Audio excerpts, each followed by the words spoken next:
it's me, Jess. Welcome to my channel. I'm here with another channeled message. This is a specific message. It might resonate with you. It might not. All right. So heads up, I got a new deck. It's the Mean Girls deck. It's so fun. I've been playing with it, but a message did come out. So I wanted to give you this message, but it is probably best that we both prepare for the litany of Mean Girls quotes, references, metaphors that are sure to come out in this reading. So if you're ready, I'm ready. Let's do it. So what I'm seeing in my mind's eye is a masculine energy, and I can't tell where you are at on the timeline with this, because for some of you, I do feel like this is a past energy. And for others of you, I feel like something here has like just happened. It's just gone on. It's giving like tower energy. And I'm hearing this like, there could have been some kind of, it's tower. And whatever this was, it shocked you. It surprised you. I feel like it was destructive, ruined your relationship kind of thing. Regardless of if this is happening like very, very currently or if it's in the past, I feel like your energy is still reeling from this, probably to varying degrees here, but it is still reeling. And I just heard a song. How did it end? Yeah, How Did It End by Taylor Swift on Tortured Poets Department. Yeah. I think that's like the reeling energy, because in that song, she goes through the whole song kind of talking about like the social aspects and like the social politicking of like a breakup and people talking, and, people ask you like, well, how did it end? And you have to give them this kind of like answer. So she's, kind of playing that like in the song, but then at the end, she does kind of ask in this way that's really introspective and kind of pensive, but how did it end? So it's like, you kind of know why it ended here, because you know what events led to what, but there's like a spiritual kind of, but why did it end? Because I feel like for whoever I'm reading for, like this is soulmate energy, and you do kind of know it, that not kind of, I feel like it. There's a realization, there's a knowing that the soul has of like, well, that's my soulmate. So why did it end? Because there shouldn't have been this and this and this, but there was. So there's these deeper questions of like, why? And I feel like that's what you're grappling with, but I also feel like that's what I'm meant to like highlight, or that's what Spirit's trying to answer in this particular reading. So I'm seeing this masculine energy that you were involved with like at some point here. And I feel like unbeknownst to you is what I want to say, because this is going on internally for him. So you wouldn't be aware of it to a certain extent, but there is also strategy being applied on his side of things to blind you from certain things and to hide certain things, to come across a certain way. Not necessarily that this part of it's not maybe necessarily too nefarious or anything, but what I'm seeing is that this masculine is split internally. And I want to say like in his soul, like in his spirit. And I think this has to do with, I want to say, paternity and allegiance. And this is reminding me, I used to get this message more on the channel where it was like, who's your daddy? I always saw that from, remember the Titans, that scene before they're getting on the bus to go to the summer camp. And it's like, the coach is like, who's your daddy? And I used to get that in messages a lot, but that's what I'm getting for this masculine energy, because I feel like it's the father being like Father God kind of energy, divinity, strength, nobility, life devoted to higher principles, or life devoted to materialism and status and things and hierarchies and jockeying and abuse, like kind of an abusive nature. And so I feel like he's trying to work that out within himself. And so his karmas, I'm just hearing like this space, this aspect of him being split in his very spirit means that he's split in other ways. Like his mind is split, his heart is split. He doesn't know how to navigate or how he will navigate. So as he's navigating, making choices in his life, there's friction here. He manifests these situations that for him feel like tension, because it's exposing to him in the real world his own inner tension of who am I going to be? Because these two natures that he does have clash, this didn't feel good. Like that was strategic, but it didn't feel good. It didn't feel right. And then he's got to grapple with that kind of internal state, or how is he going to grapple with it? So I think that in some way you were kind of caught up in this karmic cycle here, like for this masculine, but it feels kind of like prolonged. And I think one aspect of that is that even though this split is internal that I'm talking about, I think it's given rise to a split in his external world as well. And I think part of that, I just heard girlfriends, like part of that is like maybe who he has an option to be with in terms of his girlfriends. One is of that God, divinity, higher nature, but Also, another way for me to describe this split, and it would be an oversimplification, but just to help like get across what I'm seeing here, it's like head in the heart. And that is an oversimplification, but it's like that God energy is of the heart. It's like, I'm hearing that Mary Oliver quote, like, allow the animal of your body to love what it loves. Like, I'm talking about in a kid way, in a kind of like natural way. Like, what are you naturally gravitated towards? What do you naturally value? And like there's that. So again, it gives rise to these kind of choices, but also maybe different arenas. So he could hang out with one group that's more of the light, and that's where he nurtures that side of himself. But then he has this other kind of clandestine existence, and he gets maybe strategic about like hiding these things and hiding his own like this split kind of nature. But I do feel like this gave rise to some kind of a third party situation, and I feel like that had something here to do with a tower moment where there was some type of accident, something like came out, and I feel like you were really shocked to know that this masculine kind of like had this other this other side that led him to behave in some kind of way here. I think it really, really shocked you. So the other way that I want to describe this split, and this is kind of relative to Mean Girls here, but so it's like one side of him is Cady Heron.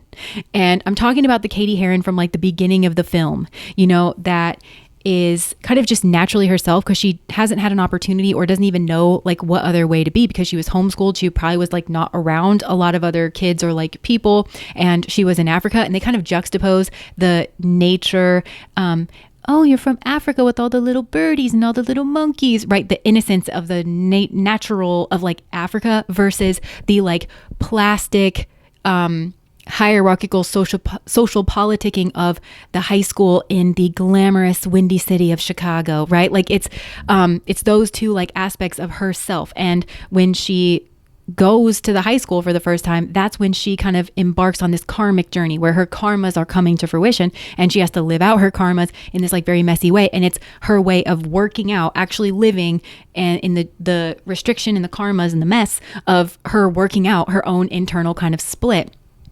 Because for the first time, she has to kind of deal with the social politicking, and then she runs her personality and her mindset and her opinions and who she's with through this social filter of, well, is this going to be okay? Is this going to cast me in an advantageous light or not? And so she gets further and further away from herself. And that's why Mean Girls is such a potent story for so many of us, because we relate so hard to like the social politicking and how that pulls us further and further and further away from ourselves. I think you can relate to this. I mean, we all can. I feel like you can relate to this. I also feel like the karmic can relate to this here as well. And I feel like that's why like this has kind of congealed into this happening on the physical, because I think that you're more solidly in your Cady Heron energy, even though I think you probably feel the split of playing the social game or, having to run yourself through a filter, but you have like decided, or you're more firmly on that side. Whereas I feel like the karmic also kind of like feels that way, but is maybe more on the side of the other side, which is Regina George. And I didn't really finish that statement earlier, but his split is like between the Cady Heron energy of his own self, his own personality, his own innocence,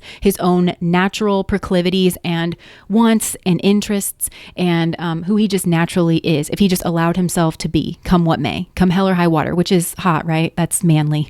But that's not what he's doing, okay? Because he's got this other side to him that's very Regina George and is more focused on like the hierarchy, the social politicking, the I have to be seen as cool, and all the little remarks are coming through in that movie about like, oh my God, thank God you have us here to guide you. You can't join the mathletes. That's social suicide, even though Cady Heron is like very good at math and likes math. And it's the one thing she says it's the same in all countries. And it's very grounding for her, even though she's going through this like kind of tumultuous experience.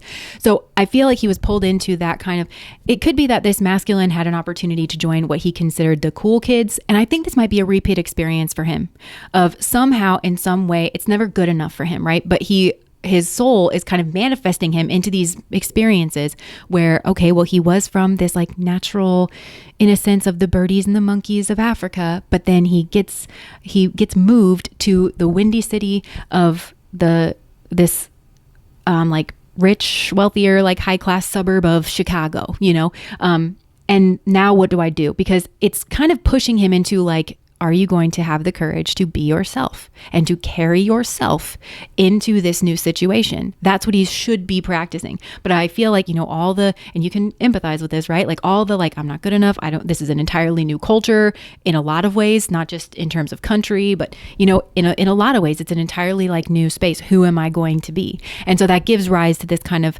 Regina George, girlfriend maybe, or like friend group, people who, they're showing me now, they're bringing this back to like the father energy. And I feel like that's something that I'm supposed to highlight. Like actually on the 3D, there is, I think, some kind of like, there's an emperor energy here. It's like a father energy. And so I feel when this masculine felt some kind of split here, there could have been a conversation with the father, like about this. Well, I don't know what to do. Like I'm drawn to this person or I'm drawn to that person as well. What do I do? And I think he could have already been involved with someone, and it even could have been this like more Regina George type person, somebody that is hierarchical, that is more strategic. And again, going back to that head versus the heart, the cold, calculated nature of the mind. Well, this person is like better on paper, or this person has this advantage or that advantage. It's that kind of mercurial ranking hierarchical kind of system. So when that arose, there could have been an actual conversation with the father. Doesn't have to be though, because what I'm seeing is the emperor in my mind, but this feels like so much more than a man. I'm hearing the word family curse, and I'm kind of, I'm going back to like, who is your daddy? There's a family curse in this family, and I would classify it as patriarchy. I know that's a word that kind of, sometimes certain kinds of people, I think, just tune out when we use words like that because they're like, woke. But it has like a meaning here, this like, this hierarchical system where we like rank. And I feel like he's been taught to put himself, especially as a man, at the top of his like pyramid.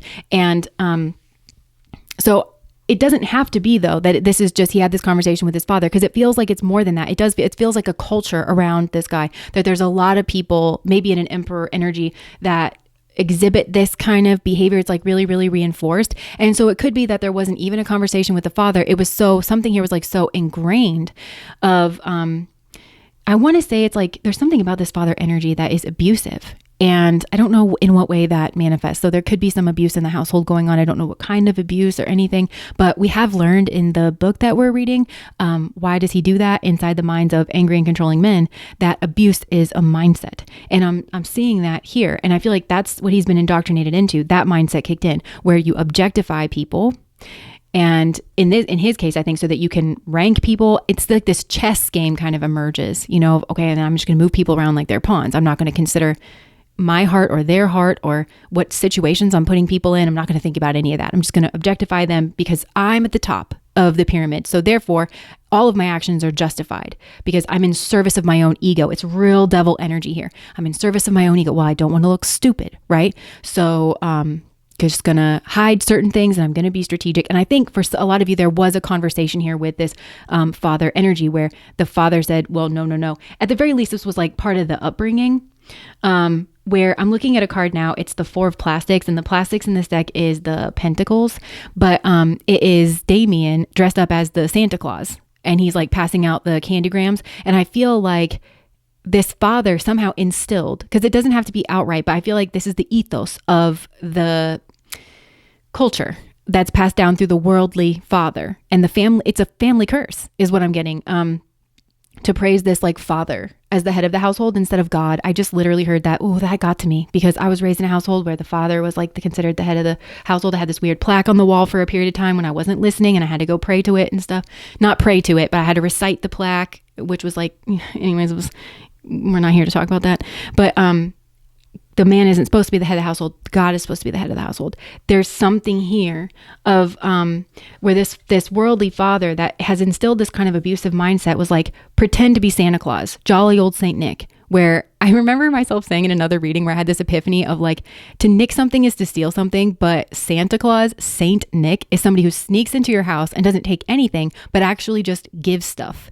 So I think there's some kind of strategy of pretending to be Saint Nicholas, jolly old Saint Nicholas, pretending to be giving. But really that scene, right, is and none for Gretchen Wieners. It's like a setup because they're trying to get in Gretchen Wiener's head. So I feel like it's a strategy to like get you in your head or to get somebody else in their head if you were pulled in here in that kind of way. And it was really squashed this this other way of being, which I'm looking at the Three of Plastics, which is Janice Ian painting the picture of her, Cady, and Damien. It's the one that won a prize, but she's just painting it in this one. It's like her art, it's her happiness. And you know, she has her kind of like emo style. So it's like this emotional style. I feel like this father energy was like, no, we don't get in our emotions. We don't do nice, kind things. We don't paint these pictures of our friends all being happy in our minds and like go towards that and try to honor that and live up to that and build that. No, we don't do that. We pretend to be jolly old St. Nicholas, but really we're abusive. We're the emperor. We're in control.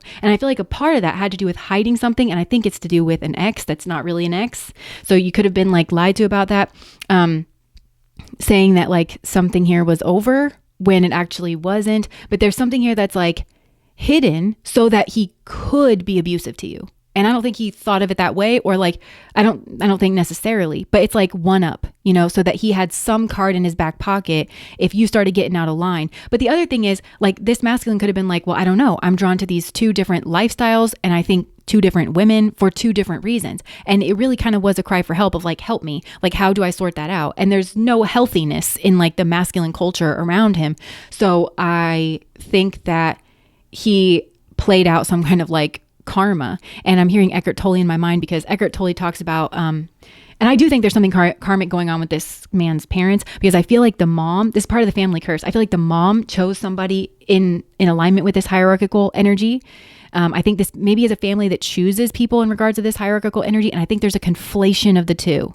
And that's a real no-no here is what I'm getting. There's a conflation of the materialistic success and divinity and being a principled person. And there's some kind of conflation here that's not true. That if you adhere to materialistic values and this kind of devil card energy, that's somehow going to end you up in divinity, or it's an expression of your divinity. It's not true, but I feel like this is a family who kind of navigates hierarchically, but also, I don't know, maybe also has, I just heard takes the Lord's name in vain, to be honest.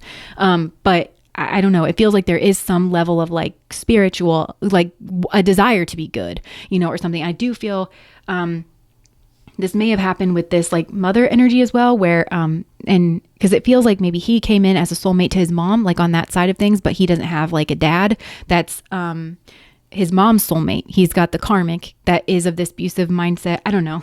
Take this however it resonates, but, and it feels like he's meant to break out of this family curse the same way that you are. But I do feel there was a strategy like, well, say that something ended or say that something happened in that relationship or whatever, but really be seeing that person behind their back so that you are at the top of the pyramid and you can exploit, I just heard, but like also you can, exploit weaknesses, or you can explore your options like seemingly consequence free. But like I said, there's no spirituality here because they're introducing negative plutonic element, aren't they? Trauma, abuse, disrespect, and that's changing the energy. And I do feel like, spiritually speaking, like attracts like, right? So it's changing his frequency as well.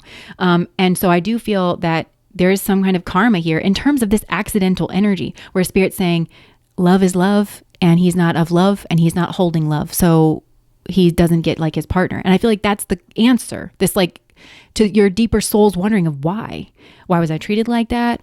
Who is this guy? He's split in his soul, but that's what has given rise, actually made manifest on the 3D. This other group of people, this other potential partner, that's all very karmic, but it's of this abusive mindset. That's the energy of it. And so I think that's part of the karma that has to play out here. And I feel that, and there may well have been like a conversation because there's something here about a party, going to a party and introducing some kind of like competition here.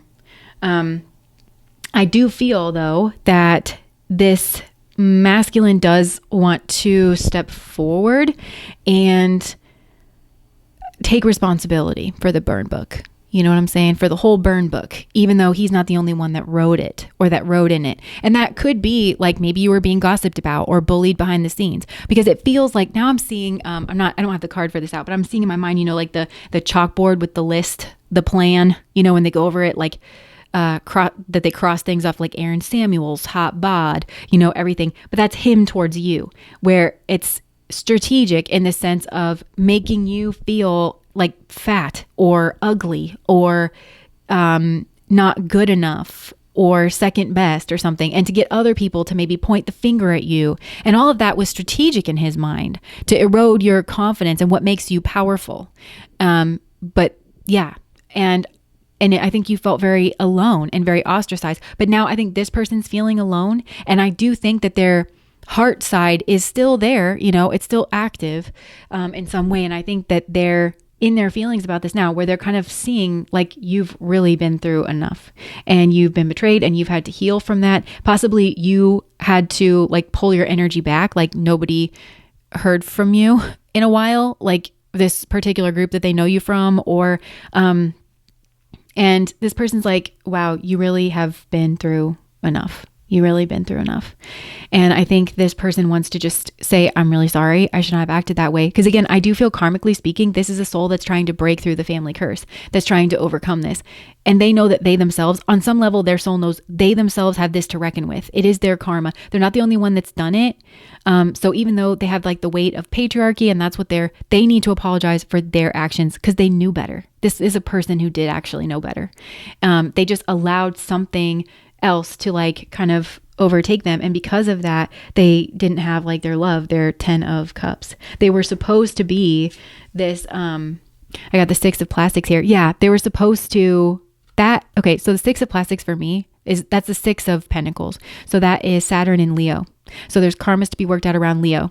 Romance. Leo rules over romance, theater, performance, right? He's performing for you. So if you were like, I was really caught off guard by this guy, I actually thought that he was my soulmate, guess that must have been a lie. I feel like, ¿por qué no los dos? Like it's both, of, he is your soulmate, but having a problem, and is a problem, and was a problem, and introduced this like kind of rash energy, like, ugh, that was a weird choice of words. Maybe that was the tower moment here. I don't know. Into the mix here, but I feel like they were supposed to overcome that. They were supposed to be, this masculine was supposed to be Cady Heron, like at the end of the movie, where the plastics have like broken up, and they're supposed to be kind of like this example for other people of like, no, I'm not going to go that way because I've learned my karmic lessons to do with Leo. Leo also rules over children and your legacy here as well. And they could have like some kind of I feel like there's something where if they go in for the karmic, it's all this abusive energy that's giving rise to it. That's not going to be a happy situation. Like attracts like. I also feel like this karmic, everybody here, it's like has this kind of they're contending with this like hierarchical abusive mindset that was in their families in some way, shape, or form. And I do feel like this karmic is more on the side of being this abusive person, jockeying for position, being in the hierarchy kind of a thing, being very like worldly. I think that they're tipped in that, more in that direction. And I think there's something of like going in over here, it changes it. Like what this person thought that they were going to gain, this karmic and this person, what they thought that they were going to gain, I feel like there might be an accident or something that like, oh, well, that fell through, or it's not what it seemed or something, because it's all of this, like the ends and the means are one. It's this kind of like very abusive jockeying energy. No one person over here is in control. Everybody's maneuvering, and based on the landscape that they see in front of them, like attracts like, they're attracted to other people who are also doing this. They're so focused on their own game that they don't realize they're in someone else's. They're just a pawn in someone else's game who has put themselves at the top of their own pyramid. There's no cooperation, there's no love, and because of that, there's no trust and there's no agreement, and this is the soggy taco. This is the soggy taco, but it's being played out here, and it has to do with like a karma around traditionality or culture that has become abusive, and abusive in this mindset where it teaches people to objectify human beings, to move them around on their hierarchy little sheet, but also in terms of like another thing is like, well, fight, like fight for my love, or fight to be number one on my hierarchy. And that is not the energy of love. And to engage with that ruins the energy of love. And I think maybe this masculine is also still kind of reeling, well, what happened? Why wouldn't this person fight for me? They feel like that's a betrayal, and they feel like you don't love them because you refuse to behave abusively in the world, not in their situation, but just in the world in general. This man does not understand love, and he doesn't understand that he did not at all bring that. He brought war to the table. He brought conflict to the table, and it changes and perverts the energy. It pushes love away. And you are on that side. You're the Cady Heron side of, you just liked him for him. Not, I'm seeing that scene, like I think you're Aaron Samuels in this metaphor, but the scene where it's like the party and he finds himself in her room, and that the picture of her with the plastics falls down, and it's her in Africa, kind of in her element. And that's what makes him smile, because that's the girl that he liked. That's who he was attracted to. You don't like this new guy. So and I think maybe he feels victimized by that, because he applied this like maybe macho, kind of chauvinistic, and you don't like him. You don't like that guy. You don't like who he hangs out with either. You don't like that he's with this karmic who does not represent you. It represents a betrayal, regardless of her. I don't think that you like her very much and what she stands for and what they stand for together, because it's not well with your soul, and it wouldn't be well with someone's soul who is well in their soul. And that goes for her too, or him, whoever this other karmic is. That person is not where they're supposed to be either, and so it's about setting everybody free here from this space, and choosing love, and choosing happiness, and choosing health and sustainability, and not this like abusive mindset of objectifying people, feeling entitled to move people around like they're pawns and not children of God and full-blown human beings. And then justifying that kind of action or that perspective. And then I feel there's like a density, like this man was real thick about it, real dense about, well, why was her behavior that way? There's no self-reflection. This is a person capable of it. And you know that about him, that he is capable. And maybe he talked to you. I'm just kind of getting that of like his own introspection or his own beliefs, but then is not adhering to them. There's secrets here. There's like something here is hiding. And you got to still watch this guy, because he's still in the midst of it. I feel like he wants to apologize. And I'm hearing that quote at the end. I love the quote where she's like, when you get bitten by a snake, you have to suck the poison out, which you should not do. Actually, I think I say that every time, but I did learn that that's dangerous. You're not supposed to do that. But this person is just the beginning of that journey. They might even still be hiding the fact that this abusive mindset is kind of a part of them. They haven't healed that. It's something that they've been marinating in. And I think if they involved a third party and they've pulled you away, I think they may have went down a path here that's really instilled that, and it's built upon it. And it may have been a tower moment where there was a crashing realization about the karmic that they involved with, that lo and behold, the ends and the means are one, and you get what you give. And, it turns out this person wasn't who they thought they were, and they're being confronted. I just heard that they're standing in the rubble of their own making, the rubble of their own confused thoughts, their own split, their own choice to be abusive and strategic and to operate from this very snake navigating kind of way. And they need to get back. They want to get back to you, but they need to get back to themselves first, their actual self. And they're not rid of this other side to them. They're not rid of the karmic. They're not rid of, I think there's a whole life here. It's like this double life energy. There's a whole life here of karmics. Like there is a partner, yes, that's karmic, or maybe multiple ones. There could be cheating here still on both sides. This feels inflamed. Like this is not a peaceful, comfortable life. I don't care what it looks like on the surface. And he's around people he shouldn't be around, in arenas he shouldn't be in, because he's off his path. I just heard he's off his tree as well, which means kind of cray cray. So I feel like he's spinning. Maybe now his energy is reeling with some kind of tower energy. This could be, he needs an internal tower moment is what he needs. He needs to get real with who he really is. I feel like this is kind of the thing that people who get interested in psychology, they don't understand how they're also a variable in the equations. You don't just you can't sit back and just observe people from the sidelines. Your energy has affected it in some way, even if you think it's hidden. It's changed the energy karmically speaking. Karmically speaking. God sees, God knows, and the people that he's dealing with, these women, have their own karmas. And I actually think that what he underestimated is your good karmas. You do not have to put up with his nonsense. So I think something here came out, and it might have felt really bad at the time, but it was really a stroke of luck. Because it's better to see who this person is early on, or to get away as soon as you possibly can, as soon as your karmas will allow, to release you from that karmic cycle and allow you to make your decision here, because he was hiding who he was. And I think that karmically he was allowed to do that because while he was working himself out, but you're both beloved by God and it won't go on forever. And you do have karmas to support you seeing the truth of who he is. And it's much better that you do that sooner rather than later. Before you've built a life and he is the rock upon which you've built your life. Like, he's a jellyfish. He's a worm. He's not a rock, might be very good at playing one on TV is what I heard. Maybe he plays a good man, he's a thespian, if you will, but not the real deal. And I feel like there is some kind of like happiness here where you, I think you just said, blame it on me if you need to, like I'm leaving. Yeah.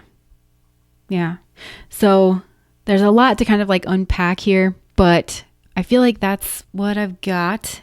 And you can't save him is what I'm hearing. He has to go through the wilderness of the dark night of the soul on his own. He has to choose who he's going to be, what kind of person. And it comes back to, who is your daddy? Who is your daddy? And he's allegiant right now, mostly to materialism and to status and like, I just heard cheap, hollow things. So I think this is maybe somebody who chases the high of like the dopamine hit of the next purchase or the next vacation, or there could be an issue with alcohol. It's like just these cheap kind of, I just need a little hit here and there. There could be a drug issue. I don't know. But I feel like that's the energy that they're in. And they have to, in their soul, align more with something else, with something higher, with actually being virtued, actually being principled, and not doing the thing in their mind where they try to equate the two of, oh, well, this is the kind of person who would be like, oh, well, I must have really good karmas if God gave me the choice between these two people. And so I'm entitled to strategize. No, that was a test. And you are split in your soul. And one is of the light and one is not. So where are you at? It's pick your poison, pick the road. One is a poison and one is an antidote is kind of what I'm getting. Not that it's rescuer, victim, persecutor, but it looks like it's a choice of girlfriend or boyfriend or whatever this is, but it's a choice of who do you want to be? What are your principles? Navigate via your principles and see where that ends you up. Okay, so anyways, that's what I have for you. If that resonates, please like, comment, and subscribe to my channel. Bye.